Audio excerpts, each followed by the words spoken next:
Hello everyone, welcome to the April 4th Coalition Show. This is the December 15th edition of the April 4th Coalition Show. Holly's with me. We're going to try to get through this. Everybody. And the April 4th Coalition's mission statement is we are for workers' rights and collective bargaining rights, and we're against tax breaks for the rich and corporations who ship our jobs overseas. We endorse all the articles of the Universal Declaration of Human Rights, but we focus at the beginning of the show on Article 23. Number 1, everyone has the right to work, to free choice of employment, to just and favorable conditions of work, and protection against unemployment. Number 2, everyone without any discrimination has the right to equal pay for equal work. Number 3, everyone who works has the right to just and favorable remuneration, ensuring for him or herself and his or her family an existence worthy of human dignity and supplemented, if necessary, by other means of social protection. And number 4, everyone has the right to form and join trade unions for the protection of his or her interests. Thank you, Holly. And Thank you. We're going to do a little more of a focus on the Universal Declaration of Human Rights because on December 10th, it was the anniversary of its passage on December 10th, 1948. And on last Wednesday, I participated in a Zoom call with people from other parts of the country where we watched a video where a group of people read the entire 30 articles of the Universal Declaration of Human Rights, and they were from other nations. So some of them were read in English, but some were read in Spanish, French, and other languages, but you had to follow along with your book to understand what was being read. To give some people a background, because not everyone is aware of the Universal Declaration of Human Rights, it seems to me that it should be something that was taught in school as part of our civics courses, that we know that there is a universal set of rights that every human being, no matter where they're born in the world, have the right to. So there's a little video that we have. It's about 6 minutes long, and it gives a little bit of the history of the Universal Declaration of Human Rights. Let's watch that. Where, after all, do universal human rights begin? After World War II, it was clear that the horrors of the war should never be allowed to occur again. Founded in 1945, the United Nations sought to prevent future atrocities by affirming, in its foundational charter, faith in fundamental human rights, the dignity and worth of the human person, and a commitment to promote better standards of life in larger freedom. In the years that followed, member states of the United Nations strived to develop the human rights provisions of the Charter and capture them in a single document. It took 3 years to agree on a common vision. On the 10th of December, 1948, the General Assembly of the United Nations adopted the Universal Declaration of Human Rights as a common standard of achievement for all peoples and all nations. Still, it is the first step in a great evolutionary process. It is the first occasion on which the organised community of nations has made a declaration of human rights and fundamental freedoms, and it has the authority of the body of opinion of the United Nations as a whole. And millions of people, men and women and children all over the world, will turn for hope and guidance and inspiration to this document. While history alone can determine the historic significance of an event, it is safe to say that the declaration before us may be destined to occupy an honorable place in the procession of positive landmarks in human history. The Declaration consists of a preamble and 30 articles, with Article 1 powerfully proclaiming that all human beings are born free and equal in dignity and rights. No discrimination, right to life, liberty, and security. No slavery. No torture or cruel, inhuman, or degrading treatment or punishment. Equal protection of the law. No arbitrary arrest, detention, or exile. Fair and public hearing. No arbitrary interference with privacy. Right to freedom of movement. Right to seek and enjoy asylum. Right to a nationality. Right to marry and to found a family. Right to property. Freedom of thought, conscience and religion. Freedom of opinion and expression. Freedom of peaceful assembly and association. Right to take part in government. Right to work. Right to rest and leisure. Right to food, clothing, housing, medical care and social services. Right to education. Right to participate in cultural life. These human rights are not country-specific. They are not a reward for good behavior or particular to a certain era or social group. They are the rights of people of every color, from every race and ethnic group, whether or not they have disabilities, citizens or migrants, no matter their sex, their class, their caste, their creed, their age, or sexual orientation. The Declaration has generated action for human rights protection in many ways. It has inspired hundreds of human rights instruments that together constitute international human rights law and a number of international bodies and mechanisms for human rights protection.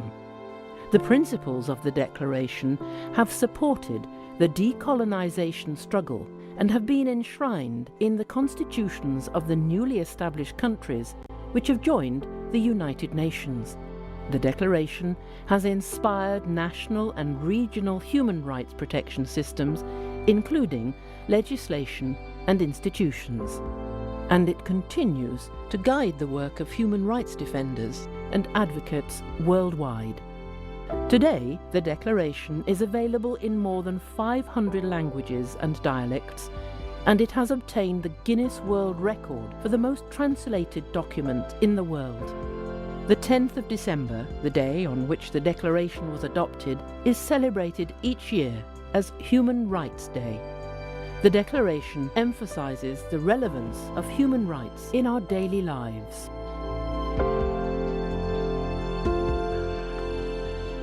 Where, after all, do universal human rights begin?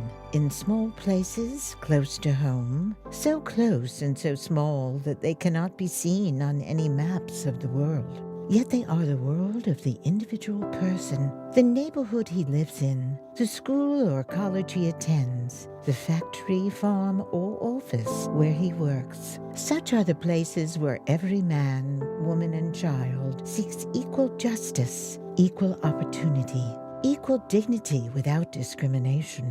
Unless these rights have meaning there, they have little meaning anywhere. Without concerted citizen action to uphold them close to home, we shall look in vain for progress in the larger world.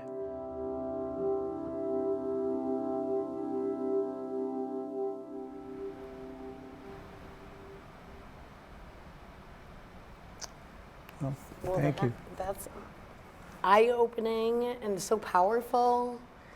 And I don't think I ever learned this in school. But while I'm listening through that, it kind of makes me sad and angry because there's a lot of humans that I know that are in our country that don't get to have their human rights. And wow, that is powerful to have it listed out like that. And that's such an important piece that you're sharing with us today. Yeah, well, it's or even the fact that December 10th is Human Rights Day. right. I always hear on the radio all these special days and calendar days that we have, or funny holidays or whatever. But why are we not talking about Human Rights Day? 'Cause Right. this is so important. Right, we hear Yeah. about specific religious holidays and holidays commemorating our nation and whatever, but the one thing that we all share is we're all human beings. Right. And I think that in our world today, even with social media, it is sometimes in certain lights comical or funny to like be haphazardly just treating people however, and they're basic human rights that are being denied. Right. I mean, that's so important and powerful. Right. When And you could open any page. Right. I wanted to go to Article 24 because Let's we do always that. read Article 23. Yeah. But this is interesting. Article 24. Everyone has the right to rest and leisure, including reasonable limitations of working hours and periodic holidays with pay.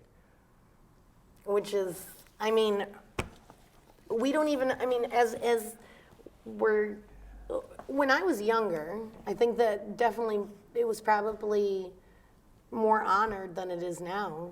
I'm shopping around doing Christmas shopping and I'm seeing late hours, now open on Christmas Eve till this time. And, Right. in a huge corporation, some of those rights are being denied, and I don't even think that people know that these rights exist. Right, and that's one of the things when you mention corporations, because, and this is why I look to the Universal Declaration of Human Rights.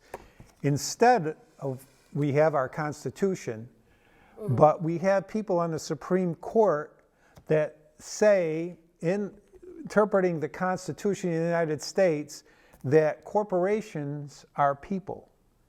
Right. Oh, and it shouldn't be. Right. They should. If we went under the Declaration of Human Rights, corporations are not people.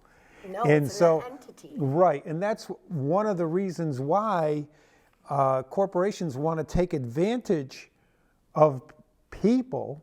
Because we don't even know that this exists. Right. I mean, everyone should have the right to rest and leisure, including reasonable limitations of working hours and periodic holidays with pay. Yes. Everyone. Yeah. But the corporation, their only goal, as opposed to like our Constitution, the rule of law, Is a self-serving. the corporations are set up just to make money. Yeah. Their goal is to make money. It's a very short-term thing. How much money did you make in the last 4 months or the last 3 months? And that's all that matters is what our profit, the profit motive. And to quote Martin Luther King, because we used him in the April 4th Coalition, that's the anniversary of his assassination, but he said he didn't mind about people getting richer. He says as long as, they just didn't do it so quickly and that they shared some of what they had with the people on the bottom. And I think that's what's getting lost. One of the things that we did, first things as the April 4th Coalition many years ago, they had when they just started Black Friday, and Walmart started coming out with, they're opening up, they would open up on midnight on Thanksgiving to start Black Friday for the shopping for Christmas. Right. And it sounded like a great idea from the corporate point of view, because they're going to make more money if they get people shopping at midnight. But what it didn't consider was the employees that worked at Walmart would have to leave their family during Thanksgiving Day. Right. One of the, in Article 24, that everyone should be getting holidays with pay Yeah. and the right to leisure. And what they were doing is taking those employees and they were forcing them to go to work on Thanksgiving. And I think now, if every person, even, there's so many of us that don't know that this exists. This is so important that we're talking about this today, because I think that we've grown into a type of living where if you work at the big box stores and say, because there isn't enough money, because our country is the way that it is, well, you just get your schedule and you think, well, that's just the way it is, because that's just the job that I have. But this really puts it into perspective that we all do have a voice, and those, as we talk about poverty as the enemy, unions are so important, because to tell people that, hey, you don't have to live like this, you don't have to work like this and be treated like this, you actually do have rights. And they should be forced to Powerful. they should be forced, the corporation should be forced to adhere to these. And it's very unfortunate. But, you know, there's so many. I mean, do you want to just pick another one out? I Or can just like the Bible, Yeah. we could just open it up and pick a page. if you want. Tell me You what know, article I you're mean, on. I open this one. Everyone has the right to life, article is it? liberty. Article 3. Okay. Everyone has the right to life, liberty, security of person. And right now, people don't have security to life. People can't be in our country and work without being afraid of ICE or you know, no one should be held in slavery or servitude. Slavery Right. and slave trade. I mean, I don't want to get too political, but what's happening in Florida? I mean, we are lucky here in Massachusetts or in the Berkshires that we haven't had too many ICE agencies come, but we have them in South County, and Right. I mean, And then- there's a lot. I think it's Burlington, Massachusetts. There's a ICE facility there. It's a very terrible situation. It has right here, no one, Article 5. Right. No one shall be subject to torture or cruel or inhumane or degrading treatment or punishment. And how many times do we hear things you know? I Well, mean, so last week I heard of a case where this woman was sent to an ICE facility and she just left to go to Nicaragua because she couldn't stand it. She was in one, I don't know if it was a room or a tent, and there were 70 people in that room, and they had one toilet and no toilet paper. That's you know, 70 people in the United States. 70 people in one room with one toilet. it's awful. And I mean, and as I'm watching that clip, we have wars going on right now. We have Gaza. We have all these different places, and these rights are not being honored. Right. And so I think that this is such an important discussion that we're having today, and that this is even being brought up because, like I said before our airing, for some of us that are lucky enough, we don't even know that this exists because you just grow up and you're born and you think, well, of course that's a human right. Like, why wouldn't it be? But it's sad that, and it's eye-opening that, well, no, there's a lot of people that don't have all these rights. Article 7. And so this is so important. Article 7. All are equal before the law and are entitled without any discrimination to equal protection of the law.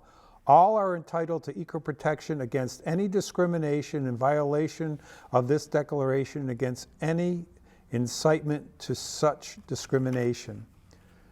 And I mean, it's case by case, state by state, but on a large level, you know, this should be given to everybody. Yeah. Police officers. Number 9. Everything. I mean, this is. Maybe very- we should make it part of the city Someone ordinance. should lobby. Maybe make that it part we- of the city ordinances, so they, I mean, part of right? our, Everyone should number know. 9, Article 9, no one shall be subject to arbitrary arrest, detention, or exile. So everyone should have this in their back pocket. I really do. I mean, this is very important. Everyone has the right to seek and enjoy other countries, asylum from prosecution.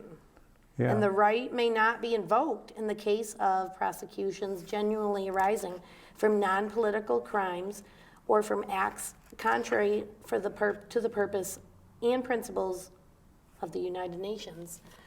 Yeah, We just saw someone who has served for the military picked up by ICE. And so, I mean, this is so important.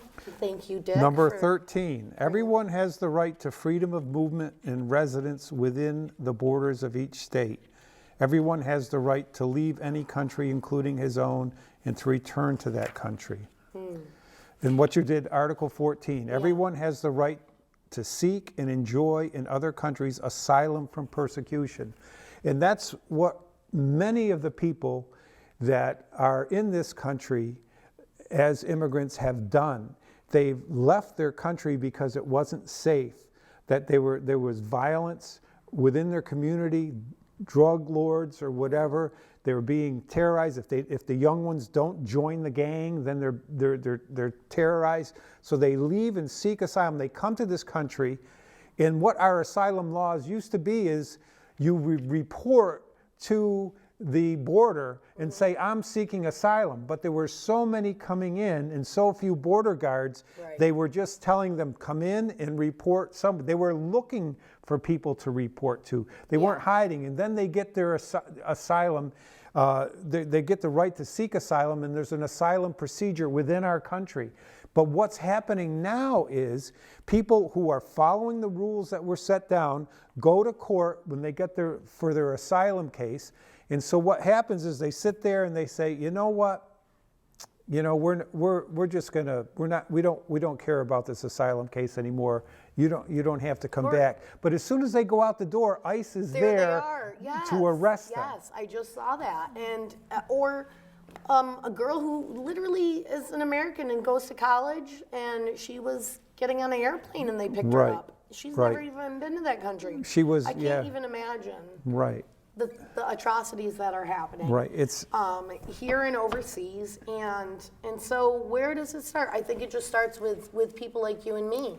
So if any of this resonates with you, or you're interested in this, you can look it up online. You could get this book, and I think to read and reread it. Because it is so important. How I got these books is I went to the United Nations website, and then they have a bookstore, and you can order the books, and they'll send them to you. Okay. And look at Article 12. This is, no one shall be subjected to arbitrary interference with his privacy, family, home, or correspondences, nor to attacks upon his honor and reputation.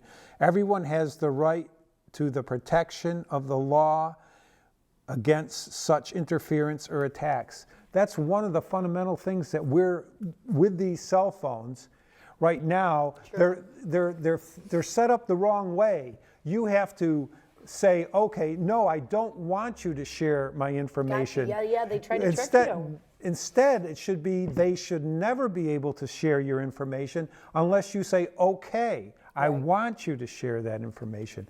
We should have privacy in our homes and in our person. It's, you know, I think you're right. People should study this, and maybe we have to do more to educate people about these things. Because I have been a journalist for so long.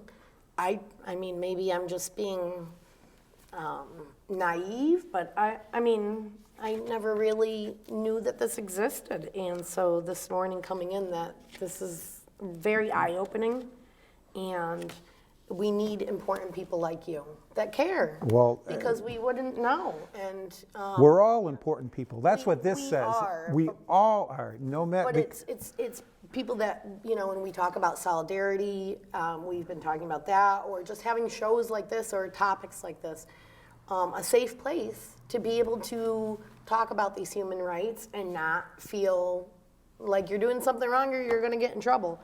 Because there is so much political fear, I think. Fear that you, like you're saying, being surveilled on these things, putting what you put on the internet, and you really don't, anyone can comment, anyone can say anything. So we live in a very haphazard, sort of flippant type of society where sort of anything goes unless you do raise a flag and say, hey, did you know, because I know, that there's these human rights and you're actually, you know, you're going against my human rights. We don't even know that the human rights exist. International standards. So it's so important. Wow. You know, it's you know, especially the internet, that's caused a lot of problems. I mean, I like to share, like Timothy Snyder. He wrote a few books on freedom. He wrote this one on tyranny.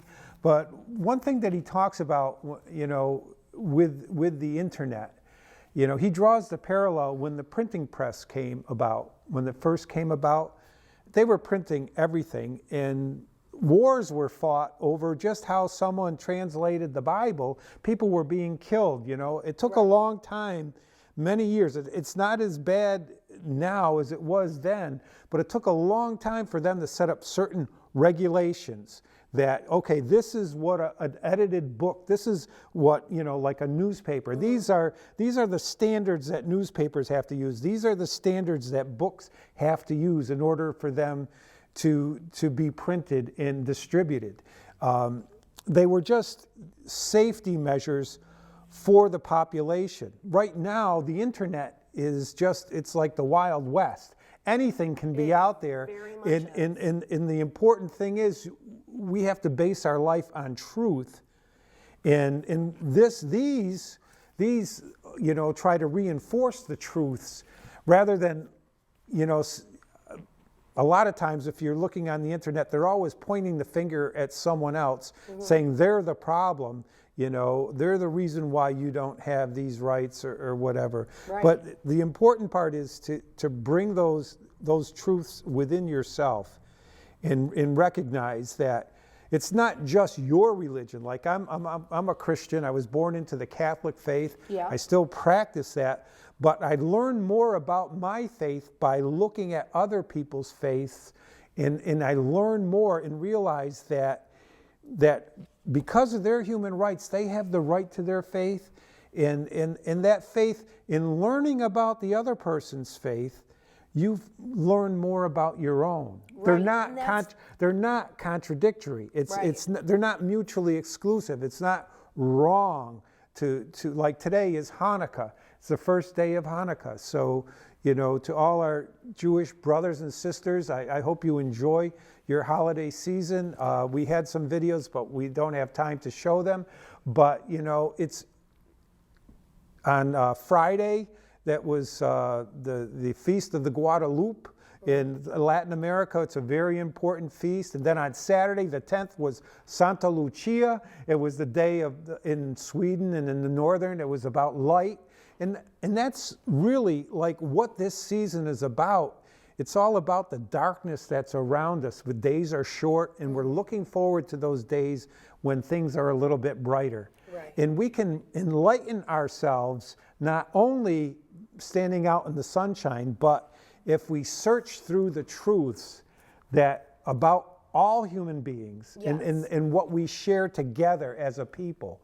That we are human beings, we may worship or not worship, but we all have those individual rights, right. But we just don't.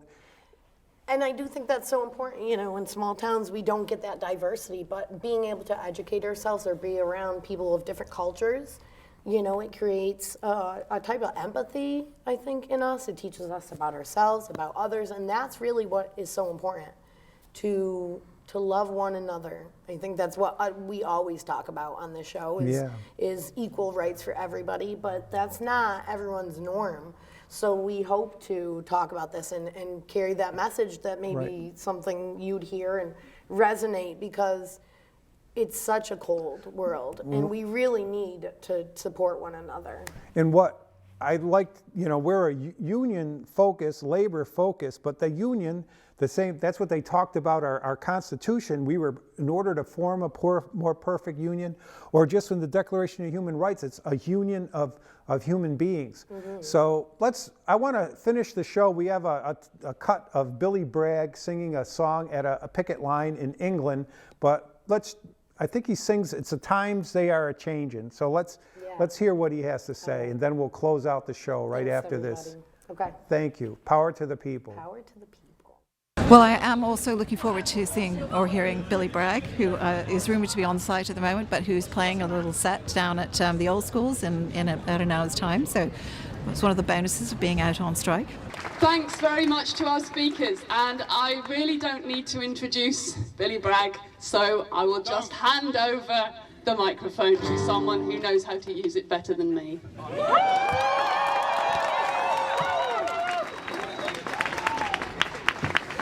Well, here we are. This is exciting, isn't it? In the sense it hasn't rained. Guitar might be a bit, yeah. Come gather round, people, wherever you roam, and admit that the waters around you have grown, and accept it that soon you'll be drenched to the bone. For the climate is obviously changing. But the fool in the White House says no one's to blame. For the times they are a-changing back. Come Mexicans, Muslims, LGBT and Jews, and keep your eyes wide for what's on the news. But President Trump is expressing his views, and I fear that the mob he's inciting will soon break your windows and burn down your schools. For the times they are a-changing back. Come mothers and daughters throughout the land, a bunch of old men have come up with a plan. So forget your ambitions, but they've a better idea about how you should be behaving. So get back in the kitchen and button your lip, for the times they are a-changing back. In the land of the free and the home of the brave, Martin Luther King is spinning in his grave to see our bigoted bully taking the stage. And he calls upon us to be faithful to the ideals he died for in another age. For the times they are a-changing back.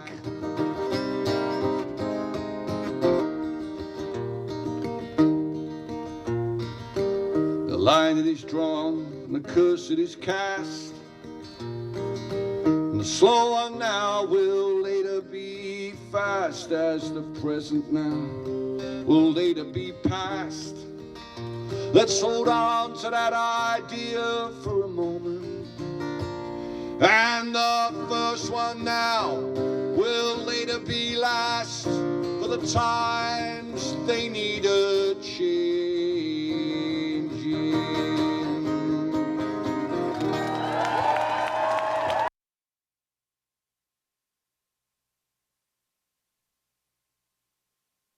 Mistakes of the bosses we must pay for. In the cities and the farmlands, the trenches full of mud. War's always been the bosses' way, sir. The union forever defending our rights. Down with the black leather workers unite. With our brothers and our sisters in many far-off lands, there is power in a union. Now I long for the morning that they realise brutality and unjust laws cannot defeat us.